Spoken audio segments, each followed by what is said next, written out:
అర్చక స్వామి వారితో అయితే మనం మాట్లాడి ఈ ఆలయం గురించి విశేషాలు అయితే తెలుసుకుందాము. ఈ అష్టలక్ష్మీ స్వరూపిణి, అష్టదారిద్ర్యనాశిని, ఇష్టకామ్యప్రదాయిని వారాహి నమోస్తుతే. ఇక్కడ Kanajiguda dairy farm road Alwal ప్రదేశంలో శ్రీ వారాహి సన్నిధి అని అద్భుతమైన అష్టభుజ వారాహి, పంచలోహ వారాహి అమ్మవారి యొక్క విగ్రహము ఇక్కడ నా యొక్క శ్రీ విద్యా ఉపాసనలో భాగంగా ఇష్టదైవంగా అమ్మవారిని ఇక్కడ ప్రతిష్టాపించడం జరిగింది.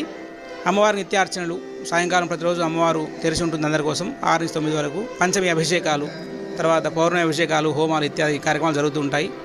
సో అందరికీ ఇక్కడ వచ్చి అమ్మవారి దర్శనం చేసుకొని అమ్మవారి యొక్క అనుగ్రహాన్ని పొందగలరు. అమ్మవారు ఆలయం ప్రారంభించి ఇప్పుడు మొన్న ఆషాఢ నవరాత్రులు 2023 జూన్ 19 నుంచి ప్రారంభించాం.